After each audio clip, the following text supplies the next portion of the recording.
La introducción al mercado de unidades de transporte armoniosas con el medio ambiente cobra más fuerza con la implementación de una nueva ley que facilita a las empresas la incorporación al mercado de opciones que reducen la contaminación ambiental. El transporte eléctrico e híbrido ya es una realidad. Veamos el siguiente reportaje.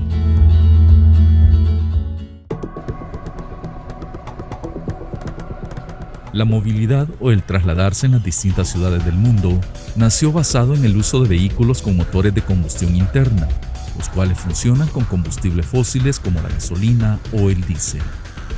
Cada vez, más personas viven en las ciudades y todas necesitan desplazarse. Esto ha provocado el uso excesivo de vehículos que generan emisiones contaminantes como dióxido de carbono o CO2, que afecta al calentamiento global del planeta, o el óxido de nitrógeno y el monóxido de carbono, que afectan a la salud de las personas. La Organización Mundial de la Salud, OMS, ha determinado que la contaminación en el aire es la causante de 7 millones de muertes al año en el mundo. Existen algunas medidas o estrategias que se vienen implementando en distintos países con el fin de mitigar el daño al medio ambiente de las ciudades y a la salud de sus habitantes.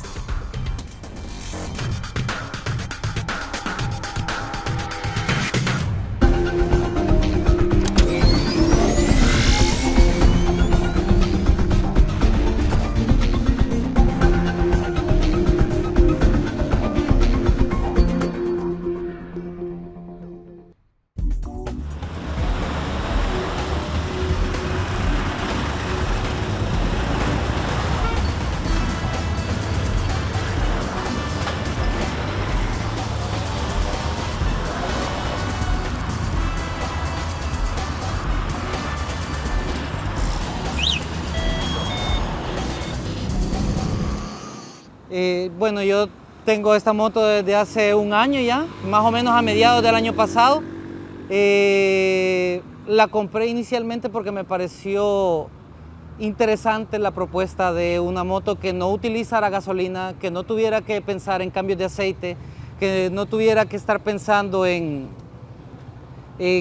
mantenimiento de ningún tipo, sí, que fuera algo más parecido a un teléfono que a un vehículo, que a una máquina que hay que estar cuidando a cada rato. Hasta el momento,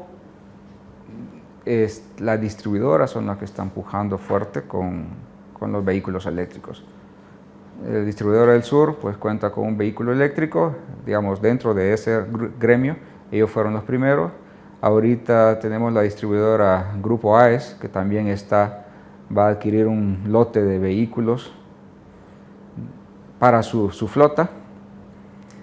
Y también ya hay motocicletas eléctricas distribuyéndose en el país, bicicletas eléctricas, pero no se le ha dado mucha publicidad para que vayan cambiando, digamos, tecnología que eviten, o sea, o que dejen la de combustión y se pasen a completamente eléctrico.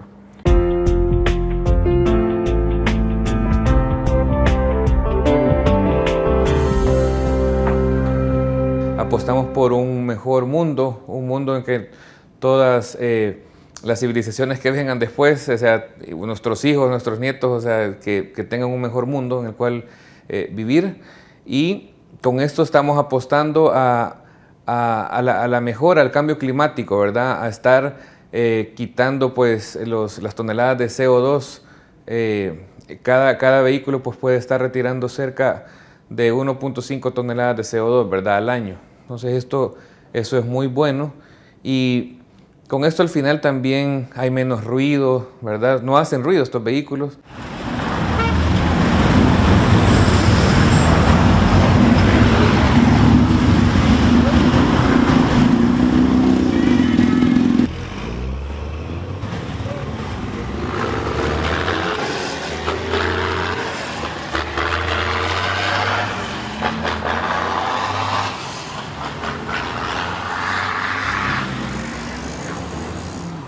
Pues parte del problema de poder grabar esto es eso, ese ruido constante de vehículos, de motores de gasolina funcionando.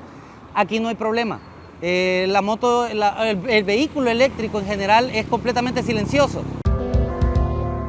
En El Salvador, La electromovilidad ha tomado impulso luego que el gobierno y la Asamblea aprobaron en septiembre de 2020 la Ley de Fomento e Incentivo para la Importación y Uso de Medios de Transporte Eléctricos e Híbridos, cuyo propósito es animar por medio de incentivos fiscales y económicos el uso de este tipo de movilidad, ya sea en el transporte colectivo como en el sector privado.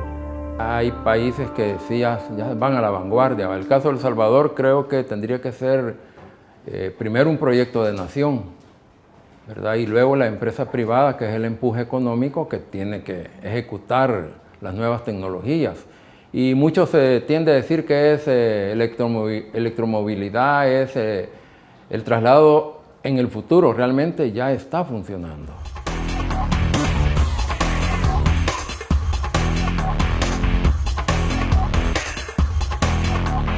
En el 2018, en el mes de noviembre, importamos los primeros vehículos, los tuvimos a prueba acá en El Salvador por varios meses y ya en el año 2019 empezaron a venir los embarques ya con nuestra propia marca, Eagle. Estamos siendo también pioneros con la electromovilidad y hoy por hoy AES El Salvador ha adquirido 7 vehículos eléctricos, 6 de los cuales son estilo furgoneta. Son 6 Nissan NB200, los importamos desde Barcelona y adquirimos un Hyundai Ioniq ya localmente acá.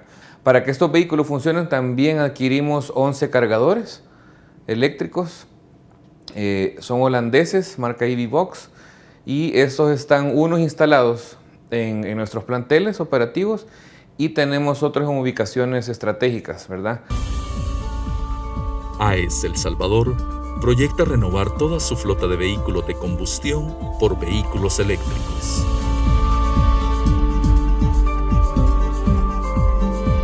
Nosotros en nuestro vehículo Hyundai Ioniq tenemos un ahorro ya ha recorrido cerca de 2.000 kilómetros el vehículo y hemos tenido un ahorro de más del 80%, ¿verdad? Y esto, al traspasar este ahorro a toda nuestra flota liviana urbana, cerca de 500 vehículos, podríamos estar ahorrando casi los más de $600,000 anuales. La Universidad Centroamericana José Simeón Cañas, a través del Departamento de Ciencias Energéticas y Fluídicas, en el 2019 adquirió un vehículo eléctrico como una herramienta de análisis dentro del proyecto del edificio Cero Energía Neta, cuyo objetivo es promover el uso de las energías renovables. Compramos un vehículo Hyundai de una batería con capacidad de 28 kWh y según datos del fabricante puede recorrer hasta 200 kilómetros. Los estudios han venido más del carácter de conocimiento de la tecnología. ¿Cuál es la batería? El tipo de carga, o sea, cómo es el tipo de carga con los tipos de cargadores que nosotros disponemos, los tiempos de cargado, los tiempos de descarga, cómo es afectado la temperatura, porque vivimos en una zona tropical, cómo afecta eso en la autonomía, y de todos los datos analizados llegamos a un número final que mi vehículo solo puede recorrer 187 kilómetros, basados en la normativa ISO 08714. Eso conlleva a que sí es afectado la temperatura y sí es afectado pues todo lo que es la zona montañosa, o sea, pendientes positivas. Eso demanda más energía hacia el motor. ¿Qué significa? Que necesito tener conocimiento de esos datos para poder programar o dar un parámetro donde deberían estar los cargadores si yo quisiera ir por decir, a la zona occidental, cuál sería el punto óptimo en base al vehículo que nosotros poseemos. En el mercado internacional se dispone de 3 tipos de vehículos eléctricos. Vehículos eléctricos a batería. Son los que almacenan electricidad en sus baterías cargándose a través de la red eléctrica. Vehículos eléctricos híbridos enchufables. Tienen un motor eléctrico y un motor de combustión interna, ya sea de gasolina o diésel, y este se ocupa de mover el vehículo cada vez que se descargan las baterías. Este tipo de vehículo se le conoce como de transición entre los vehículos a combustible y los vehículos 100% eléctricos. Vehículos eléctricos con celdas de combustibles de hidrógeno. Este vehículo dispone de una pila de hidrógeno de donde obtiene la energía por medio de una reacción química que es capaz de mover el vehículo. Nosotros invertimos en Eagle, en moto eléctrica, posteriormente carros eléctricos, porque sabemos que esa ola tecnológica el país no la va a poder evadir. O sea, va a llegar un momento en que todos nos vamos a pasar gradualmente a movilidad eléctrica, por sus ventajas, por el tema medioambiental y por el costo en el largo plazo.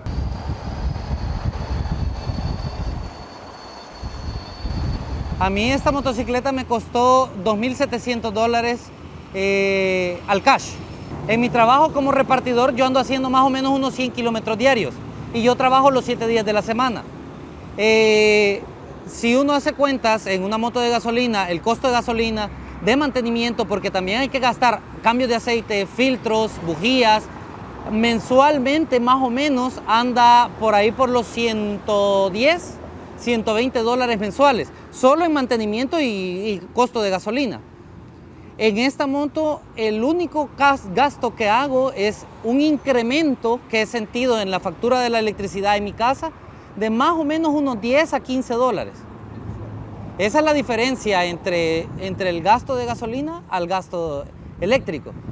Luego de eso también tiene la ventaja de que responde tan bien como una moto convencional, ¿verdad? Con la diferencia que al paso del tiempo, lo que se va ahorrando el usuario en la motocicleta le permite pagar por la motocicleta misma. Entonces, al cabo de 2 o 3 años de tenerla en uso, ya se ahorró lo suficiente para poderla pagar. O sea, es el único vehículo en El Salvador que se paga solo. Bueno, básicamente una moto eléctrica es igual que una moto a gasolina. Tiene su panel de control que nos dice cuántos kilómetros va recorriendo y cuál es el voltaje que tiene en la batería. Luego, el tanque generalmente es solamente para apoyo de las piernas porque está completamente vacío. En algunos modelos es un baulito para guardar cosas. El alma de la moto es la batería, ¿verdad? Que va dentro de este protector de metal. Ahí está su batería. Más arribita tenemos la computadora de la moto, que es la que gobierna la cantidad de corriente que pasa al motor. Y la batería está ahí para darle estabilidad también y un punto de gravedad un poco más bajo. Finalmente tenemos la bobina, que es el motor, va dentro del ring y funciona exactamente como un ventilador a la inversa. Cuando recibe corriente, hace girar la parte externa, que es el motor y la llanta, alrededor del eje. Y eso es lo que le da el impulso y la fuerza a la motocicleta. Los precios de las motos eléctricas van desde los $1,200 hasta los $3,000. El costo depende del modelo, la potencia y la distancia que desea recorrer el usuario. En El Salvador, en febrero de 2020, una empresa distribuidora de vehículos inició la venta de vehículos eléctricos con el modelo Ioniq 2020, con un precio de $39,800 y con una capacidad de recorrer 375 kilómetros con una sola carga. La desventaja en este momento en nuestro país no reside en el vehículo, sino reside en los puntos de recarga.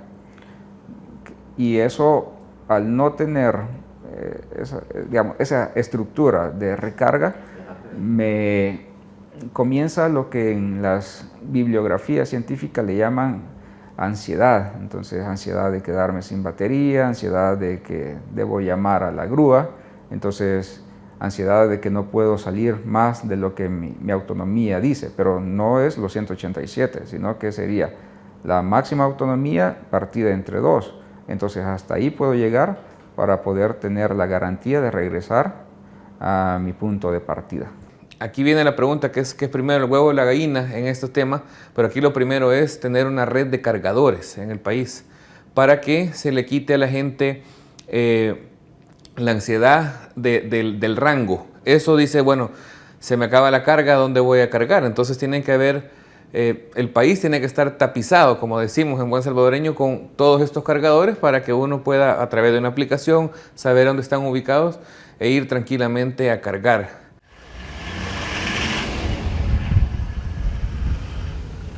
aquí el que va despuntando es Costa Rica. Prácticamente es nuestro modelo a seguir. Ellos tienen una ley, ellos tienen incentivos, ellos ya, aparte de eso, tienen una infraestructura de puntos de recarga. Bueno, hace 3 meses me comentaron que ya sobrepasaba los 150 puntos de recarga a nivel nacional, y quieren comenzar a seguir, o sea, que eso vaya y que crezca muy, muy rápido. Seguido está Guatemala, también ya está pujando fuerte. Digamos, de hecho, nosotros hemos ido a congresos a Guatemala, en el cual pues hemos ido a aprender de ellos. Costa Rica, en este despliegue que ha sido muy reciente, actualmente tiene más de 4.000 vehículos eléctricos ya pues circulando en el país. De estos 4.000, pues 2.000 son respectivamente a los carros, ¿verdad? Los carros individuales. Y esto pues es muy interesante porque la gente ha tomado más confianza para comprar ese vehículo. También ya estamos implementando pues autobuses eléctricos que se están moviendo en las ciudades, están en periodo de prueba. Obviamente tienen un costo inicial superior, pero los demás costos de operación van a tender a disminuirse. Nosotros ya contamos con más de 180 cargadores eléctricos distribuidos por todo el país. Esto ha sido pues un gran trabajo. Al inicio pues teníamos muy pocos, ¿verdad? Entonces obviamente costaba más. En estos momentos puedes desplazarte casi que a cualquier parte del país y vas a tener cargadores eléctricos que se cargan con energías renovables de nuestra matriz. Todo esto nace por iniciativas también políticas y gubernamentales, que al mismo tiempo vienen exigidas por la población. Entonces, es muy importante cuando se crea, pues, ciertas leyes y reglamentos que son las que dan este marco jurídico, esta seguridad jurídica para empezar a implementar, pues, la electromovilidad. Por ejemplo, una de estas leyes fundamentales fue la Ley de Promoción e Incentivos al Transporte Público. Tenemos el Plan Nacional de Transporte también eléctrico y un plan muy importante que es el Plan de Descarbonización de la Economía. Por allá del año 2016-2017 es que inicia pues todo el proceso de transformación que se ve todavía más impulsado a partir del año 2018.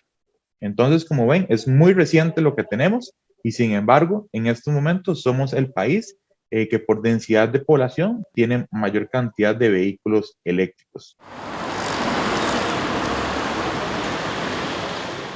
Yo creo que los salvadoreños tenemos que empezar a transformar nuestra manera de pensar en función de la movilidad y de la energía. Por ejemplo, se abrió una electrolinera precisamente en una gasolinera, compaginando la opción de petróleo, la opción de recarga eléctrica en un mismo lugar. Nosotros debemos imitar o quizás observar lo que todas estas compañías de energía están haciendo. Ya están viéndose como un actor también dentro de la movilidad eléctrica. Desde nuestra posición como academia, digamos, tenemos que comenzar a hacer mesas técnicas en el cual se involucren a todos los actores que van a beneficiar en la introducción de este proyecto, al gobierno, a la industria, a la sociedad, y la academia, pues en este caso, debería tomar un rol neutral y ver las condiciones, hacer análisis de qué es mejor tecnología, hacer análisis dónde deberían estar ubicados pues, las estaciones de cargas. Los precios de carga, hoy por hoy no hay una tarifa definida. Por de pronto podrá ser una tarifa, la tarifa general que se utiliza acá, pero en las instituciones donde están y la parte, digamos, en esta electrolinera, que es de uso público, hoy por hoy es gratuito. La gente que tenga un vehículo eléctrico puede ir y cargar de forma gratuita.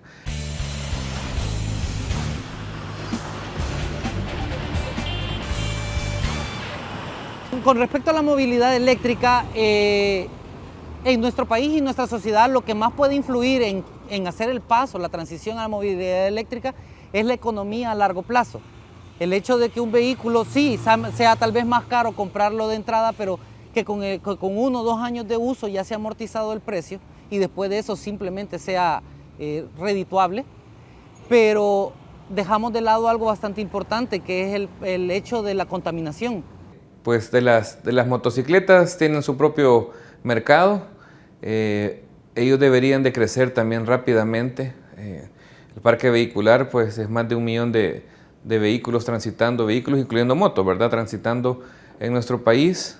Las motos han crecido exponencialmente en su uso y deberían de ir migrando, porque es otro nivel de precios también, más rápidamente que un vehículo. Los autos eléctricos aparecen como una utopía tecnológica que nos deslumbra e ilusiona, pero su aparición plantea numerosos desafíos a la planificación y movilidad en un país en el que cada día circulan aproximadamente 1.100.000 vehículos, según datos oficiales, lo cual origina, además de congestionamiento, contaminación ambiental y sonora.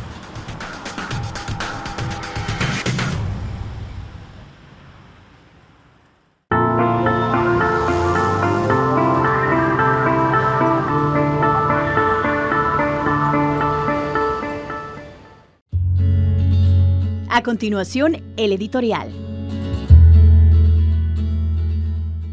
El comienzo de un nuevo año siempre es oportuno para hacer propósitos, ponernos metas y también para tomar ánimo con la esperanza que este nuevo año sea mejor para cada quien, para las familias y por supuesto para nuestro querido país. A pesar de la difícil situación que vive El Salvador en materia de inseguridad y criminalidad, 2022 comienza con signos de esperanza para este pueblo. El 22 de enero viviremos la beatificación del jesuita Rutilio Grande y sus acompañantes, Nelson Rutilio y Manuel Solórzano, y también del fraile franciscano Cosme Pesoto.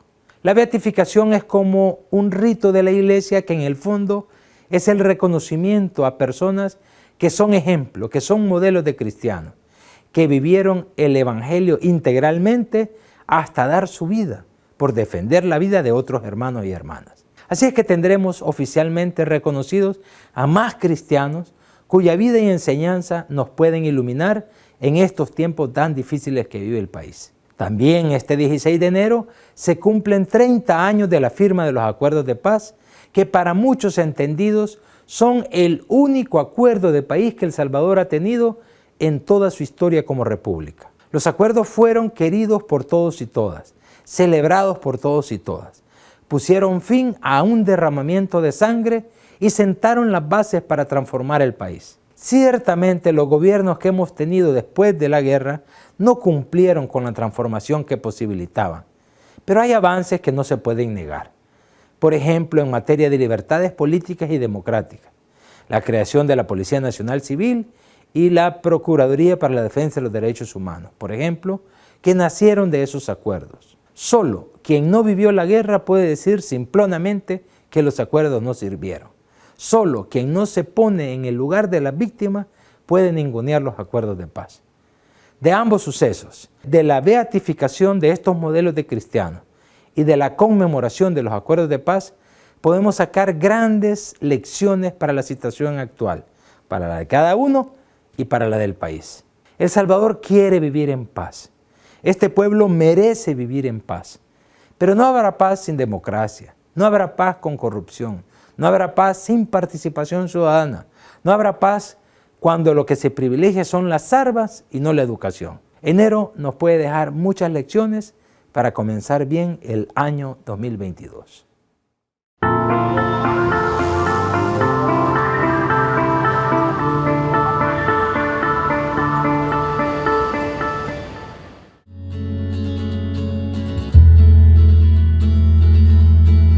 La sección de la entrevista en el siguiente segmento de Miradas.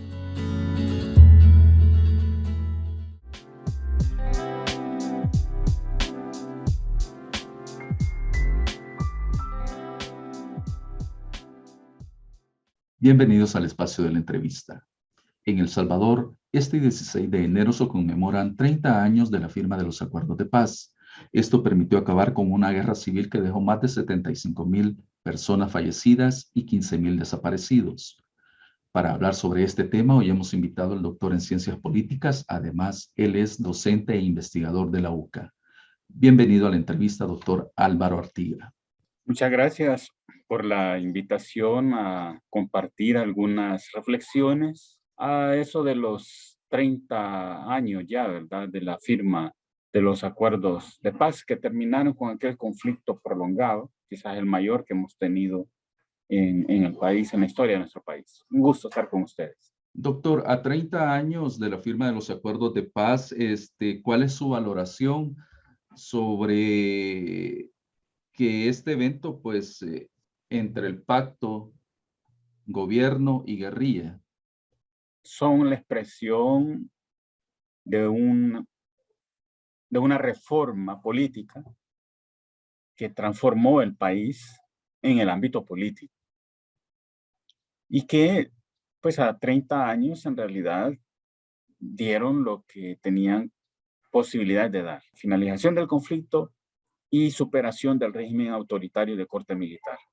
El actual presidente Nayib Bukele, pues, ha dado un discurso, ¿verdad?, en el cual, pues, ha calificado los acuerdos de paz como una farsa. Y, pues, se ha venido negando el Ejecutivo también a realizar algunos eventos o acto alguno para conmemorar esta fecha. Digamos que esa es parte de su estrategia de comunicación política, el tomar distancia de los principales actores que son los que firmaron los acuerdos de paz y constituyeron, digamos, el régimen que estuvo vigente o ha estado vigente hasta la fecha. En la medida en que el presidente actual se beneficia de una narrativa que pone énfasis en el incumplimiento, digamos, de las promesas en materia de seguridad, en materia económica, que los distintos presidentes de los partidos Arena y FMLN proponían, ¿verdad? Y que no cumplieron. Entonces él elaboró una estrategia en la que todo ese pasado aparece como responsable de los males que hoy tiene el país. Pero digo, esa es una estrategia de comunicación política, no es necesariamente verdad. No podemos hablar de que los acuerdos sean una farsa si comparamos qué es lo que había antes de los acuerdos. Primero había un conflicto armado, ¿verdad? Y los acuerdos terminan ese conflicto. O sea, ya con ese dato, digamos, no se puede decir que sea una farsa como tal. Y segundo, el mismo presidente llega a ser presidente a través de procesos electorales competitivos que más o menos cumplen con los estándares de elecciones libres y justas. Es decir, él se beneficia de un cambio introducido con los acuerdos de paz. Antes de los acuerdos de paz no habían elecciones libres, no habían elecciones de este tipo, ¿verdad? Ni siquiera entre el periodo de los años 80, ¿verdad? Ahí no había competencia por parte de la oposición. Entonces, ¿qué quiere decir? Que si fuera una farsa, él no habría ganado las elecciones, no habría tenido posibilidad de ganar las elecciones. Pero, digo, él utiliza esta estrategia de comunicación en el entendido de que a 30 años de los acuerdos de paz hay una generación que, digamos, en 1992 tenía 10 años, ¿verdad? O no había nacido, y que parte de su público, digamos, es ese, ¿verdad? Y entonces es como plantear una historia distinta de lo que fue y ocurrió realmente. Los acuerdos de paz posibilitaron el surgimiento o renovación de importantes instituciones como la Procuraduría para la Defensa de los Derechos Humanos, el Tribunal Supremo Electoral, la Policía Nacional Civil. ¿Qué reflexión tiene sobre el funcionamiento de estas instituciones a lo largo de todo este tiempo, luego de los acuerdos de paz y actualmente? Ese es el tipo de problemas que los acuerdos no podían resolver porque, si bien es cierto, quedan plasmadas legislaciones nuevas en materia de policía, ¿verdad? Se crea la Policía Nacional Civil que sustituye a los antiguos cuerpos de seguridad, que eran los causantes, digamos, de los hechos de represión. Se crea la Procuraduría para la Defensa de los Derechos Humanos, digamos, ahí está, digamos, un nuevo articulado al respecto, ¿verdad? Y hay otros cambios que se introducen en la legislación e incluso en la Constitución. Pero los cambios en el papel no necesariamente significan que el comportamiento de los funcionarios, de los empleados, de los titulares de las instituciones, responde, digamos, a el modelo, llamémosle así, democrático que está detrás o en el que se inspira, digamos, la reforma política. Es decir, se adopta un marco legal que podría uno decir esto corresponde a un régimen democrático, pero ese marco legal no tiene una vigencia como tal, en tanto los actores diversos, digamos, lo que hacen más bien es para, digamos, seguir la lógica de la negociación que dio pie a los acuerdos, solo que ya no se negocia, digamos, el fin de la guerra, sino que se negocian las instituciones. Hay un reparto justamente de todo el aparato estatal entre los distintos actores, no solo el gobierno y la exguerrilla, sino entran también otros partidos en ese reparto, ¿verdad? Y así tenemos, digamos, que la fiscalía es controlada por un partido, normalmente el partido de gobierno, la Corte de Cuentas por un partido que le hace coalición al partido de gobierno, la Procuraduría para la Defensa de los Derechos Humanos también se deja en un partido, al principio en manos, entre comillas, ¿verdad?, del FMLN, la Procuraduría para la Defensa de los Derechos, para la Procuraduría General de la República, el Tribunal de Ética Gubernamental, la Corte Suprema de Justicia, digamos, todo eso, hay un reparto, ¿verdad?, que evita que haya un ejercicio del control político sobre los funcionarios, ¿verdad? De alguna manera, digamos, permanece una cierta impunidad en todos, digamos, en todas las instituciones. Por eso, digamos, la policía comienza digamos, a saltarse el marco que le fue instituido, ¿verdad? Por eso hay nombramientos de funcionarios que no son los adecuados, más bien obedecen a intereses particulares. Digamos, hay como una especie de captura, pero repartida de las instituciones del Estado, repartida entre los principales partidos, y eso es lo que actualmente estaría cambiando, ¿verdad? El funcionamiento de la institucionalidad sigue siendo el mismo, no controlan al que está en el gobierno. ¿Qué avances y retrocesos ve después de 30 años de los acuerdos de paz? El principal avance es la transformación política que tiene el país y que se expresa especialmente en el ámbito electoral, ¿verdad? Los mecanismos de relevo en el gobierno pasan por la realización de elecciones libres, cuyos resultados son aceptados por todos los contendientes. Eso no había antes de 1992, en donde o no habían elecciones libres en todo el territorio por el tema de la guerra, o antes de 1981, que es el inicio de la guerra, y antes de la nueva constitución del 83, pues el mecanismo eran golpes de Estado, fraudes electorales, elecciones de un solo candidato. Eso, digamos, fue superado por la reforma política que facilitaron los acuerdos de paz. De ahí se adopta un diseño, ¿verdad?, que quizás es hasta 2009, en donde comienza a operar esos mecanismos de control, pero que los mismos que pactaron, digamos, empiezan a rechazarlos. La Sala de lo Constitucional de entonces comienza a emitir una serie de sentencias que afectan incluso al órgano ejecutivo y al órgano legislativo, mostrando entonces el órgano judicial una cierta independencia respecto del ejecutivo y del legislativo. Eso también era una novedad. Se creó el Instituto de Acceso a la Información Pública, ¿verdad? Y también comenzó a facilitar el acceso a información a pesar, muchas veces, de la voluntad de los funcionarios o de los titulares de las instituciones que se negaban a dar información. La misma sección de probidad de la Corte Suprema de Justicia había comenzado también a ejercer algún nivel de control en el periodo ese en donde la Sala de lo Constitucional y una buena parte de la Corte Suprema de Justicia, digamos, hay una correlación interna hacia el avance de los controles.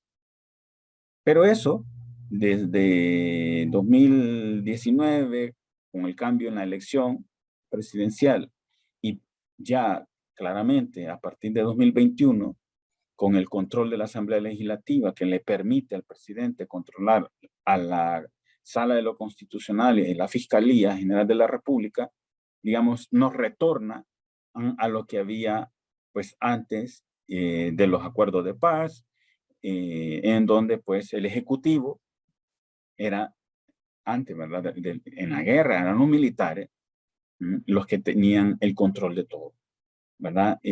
Ahora es un civil, digamos, apoyado ciertamente con los militares, pero, digamos, ese control sobre las instituciones ha anulado prácticamente lo poco que se había avanzado, digámoslo así, en la última década. ¿Considera usted que se mantienen las causas de la guerra en El Salvador luego de ya 30 años de acuerdos de paz? Vamos a decir así que los acuerdos de paz,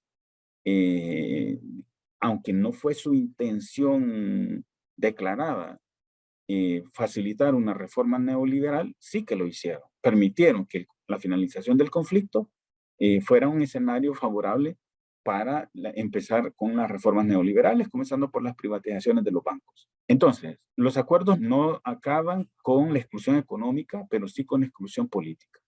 En esa medida, las causas de digamos, del conflicto armado fueron superadas, pero la exclusión económica no. Y la exclusión económica puede ser causa de estallidos sociales, de violencia social, de búsqueda de mecanismos ilícitos para resolver esa exclusión a la que están sometidos muchos grupos. La exclusión económica es causa de las migraciones, eso sigue siendo así, la gente se sigue yendo porque aquí no hay, digamos, hay una estructura económica que solo beneficia a un cuarto de la población económicamente activa y las 3/4 partes restantes tienen que ver cómo lo resuelven. Ese es un caldo, ¿verdad?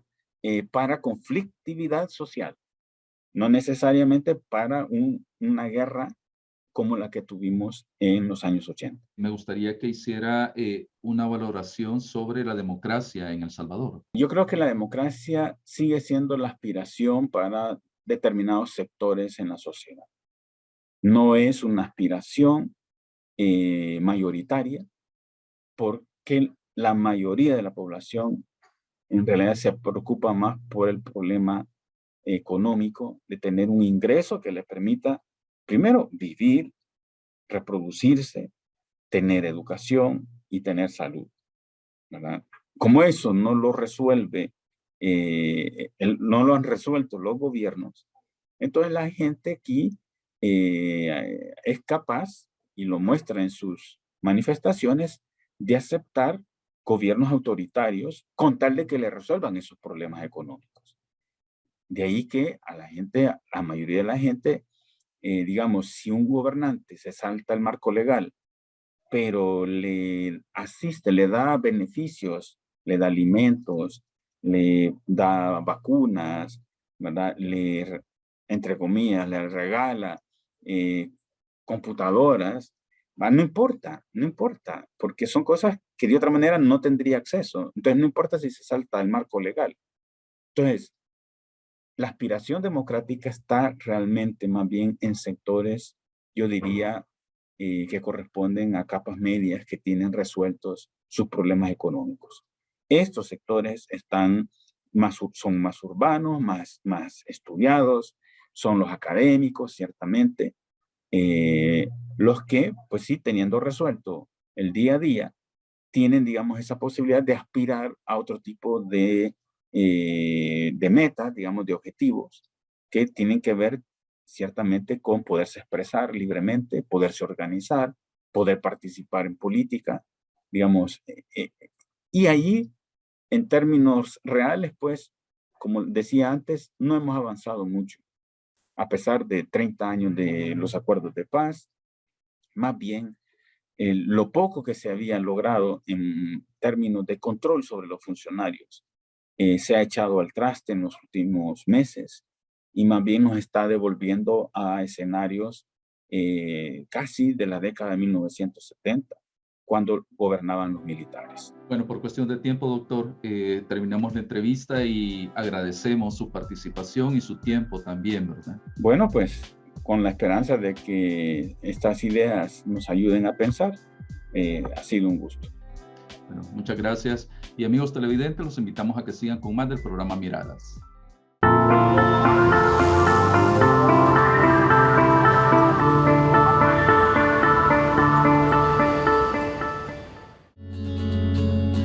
En Miradas damos paso a la sección musical.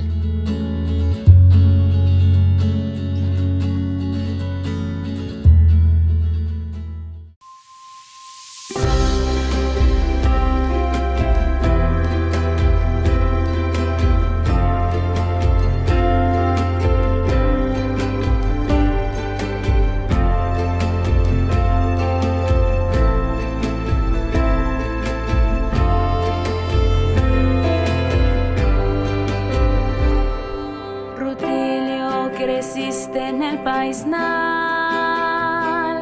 esa tierra guanaca de amor, el río Lempa bañó tus sueños de liberación. A Romero tu vida tocó, sentido diste a su misión. La justicia sus ramos brotó y el pueblo esperanza cantó. Y vaya que es lo que pasó a Nelson, a Manuel y a vos. Y vaya que es lo que pasó.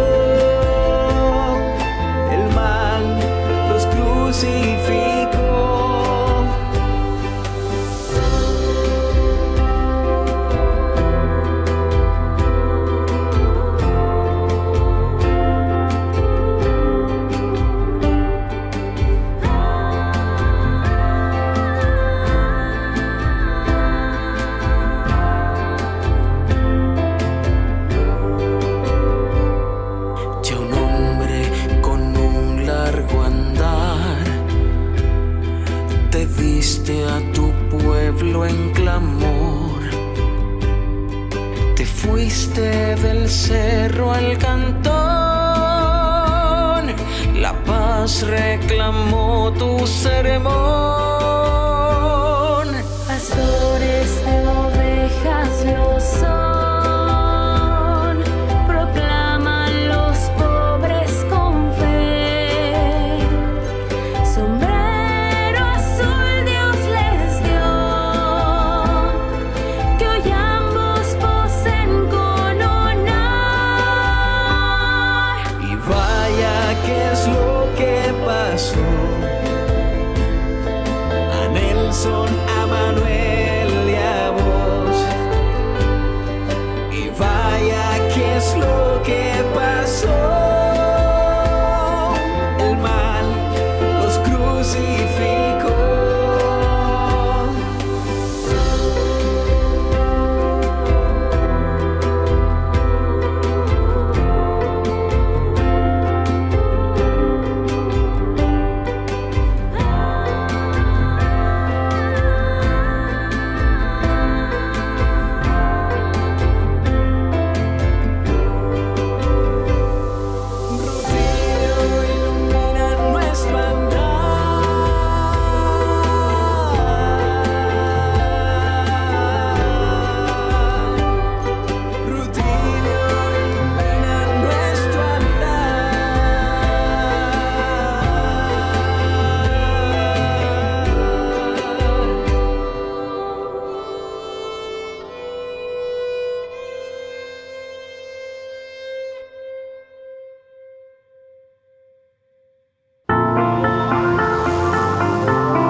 Él sabía que tenía amenazas.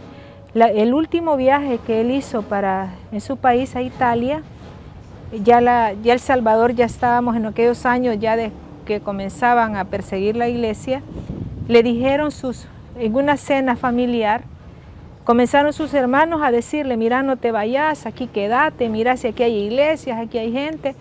Y por último, al ver lo que no reaccionaba, uno de los hermanos le dijo, mira, quédate si nosotros somos tu familia. A lo que el padre pues se sonrió, según cuentan, y lo volteó a ver y le dijo, no, yo regreso porque mi parroquia es mi familia.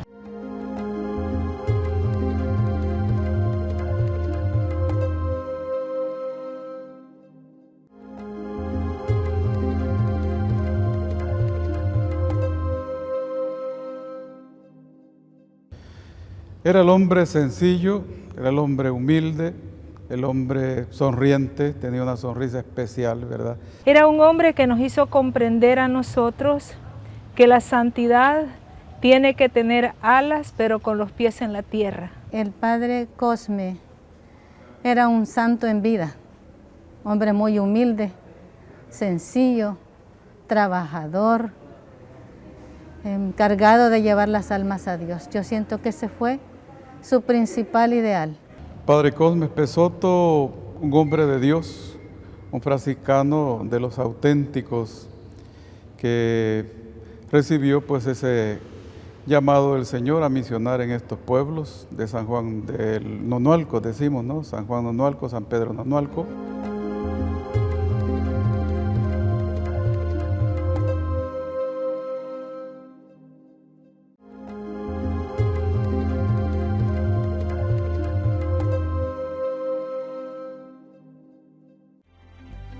Bautizado con el nombre de Santi, que en español significa santos, siempre ayudó a sus padres en las labores agrícolas, debido a la gran cercanía que tuvo con ellos.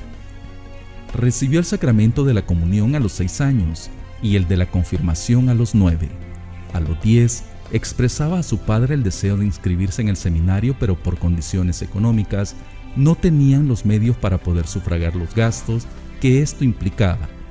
El 16 de septiembre de 1939, Santi inició su año de noviciado y al recibir el hábito franciscano, optó por el nombre de Cosme, quien fue uno de los primeros mártires de la iglesia. Fue ordenado sacerdote el 27 de junio de 1948 en Venecia, en la Basílica de Nuestra Señora de la Salud.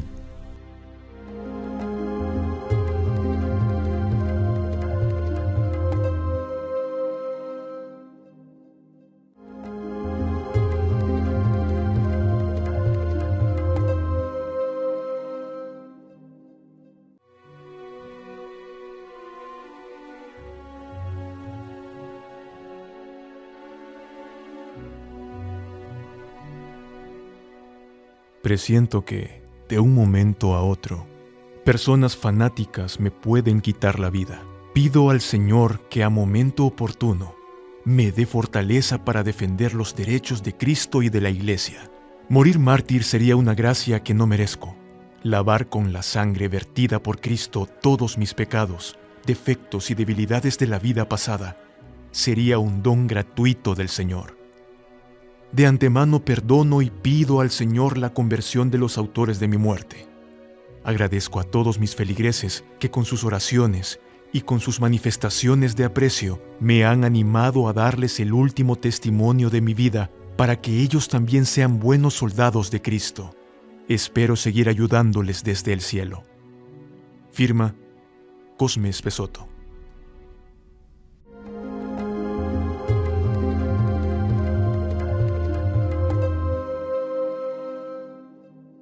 No se pierda la próxima emisión de su programa Miradas. Que supuestamente los vino a masacrar el batallón Atracat, dirigido por el coronel Monterrosa. A toda la gente la sacaron allí para el parque a hacer formación, engañados que les iban a dar víveres.